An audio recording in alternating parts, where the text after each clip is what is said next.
Hey, Mrparka here to do a review. This is for MVD, or Cutthroat Pictures, which is a Ron Atkins company. This is Eat the Rich, the Cannibal Murders. I'm actually pretty familiar with Ron Atkins films. I've seen all of them, but Payback and Eyes of the Chameleon. He did the Cuckoo Clocks of Hell, Death Rattle, LSD, and Mutilation Mile, and Necromaniac, which are all really cool movies and really crazy and have this certain, a whole bunch of things that are really common in his film. Psychotic characters, rape, the desert, harsh language, you know, the typical crazy stuff here. A lot of the same actors.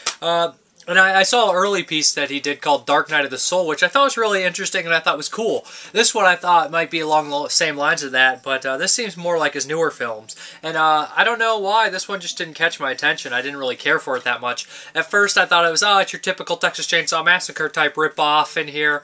But then it just got really weird and bizarre and inept and just kind of out there, and it was trying to be funny, and I just didn't catch a lot of the humor. You have like three psychos, cannibal murderers that live in the like viaducts and under like on the side of the roads and like storm drains, places like that in the desert. One's your typical Leatherface, kind of whiny, crazy, goofy little guy. One's your cook, you know, he's kind of like the cook from Texas Chainsaw Massacre mixed maybe with Chop Top. Then the third is the weirdest character and seems so out of place. As one time Cinema Snob said, like, the Three Stooges is a Texas Chainsaw Massacre movie. This guy's pretty much out of place there. He's a psycho guy that thinks he's Clint Eastwood, so he's basically walking around in that kind of outfit, an Unforgiven outfit or something like that, but he's like a cop, well, in a badge, and he's like, "Hey there, pilgrim." And he's got like grease paint on his face to look like he has a beard and a fake mustache. The wardrobe is nothing spectacular, but this guy's crazy, so you can forgive maybe he's just that nuts.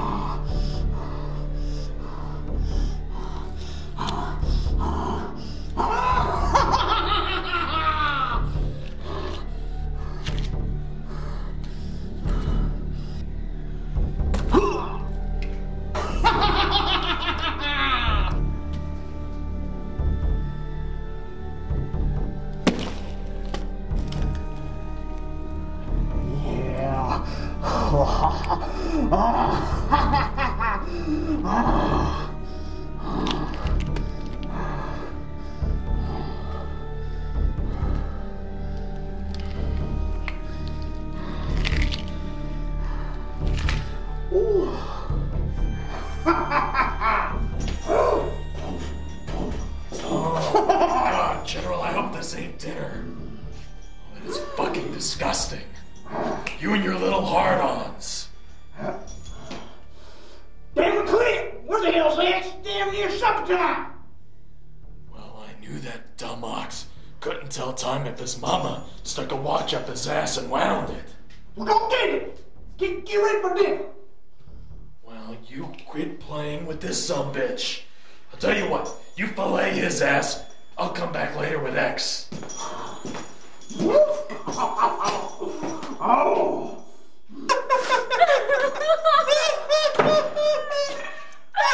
You making a fucking mess. What the hell are you doing to my mirror? You god man. Well, how the hell am I gonna shave? What we got here? There's a couple of cops and they're looking for him. Good cop, bad cop. The acting's not too great in this one. I did think that, you know, the guy who played Leatherface type guy did alright, Axie. He did pretty decent.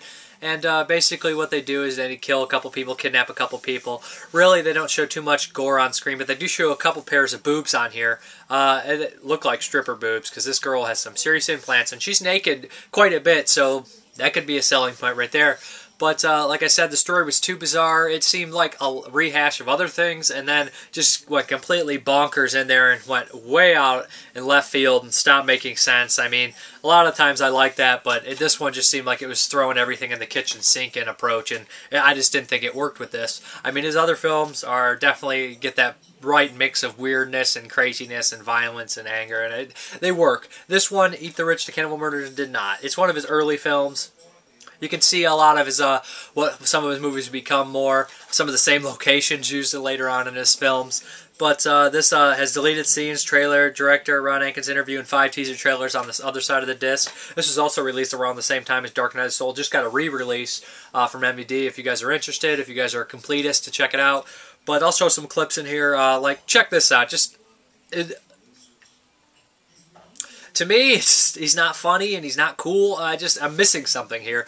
It's kind of there's a twist in a way, so it kind of makes up for why he's acting so strange in the first place. That makes sense.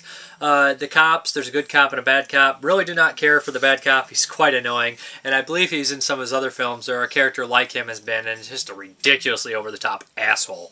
The older guy who's in quite a film, their movie, Sal DeGrasso for Mutilation Mile, is also in it, and he plays an agent. And I swear to God, this guy was a salesman because he's always trying to sell people stuff, and he does a real salesman pitch really well in this movie. I mean, he tends to do that a lot in Ron Atkins movies, or at least a couple times.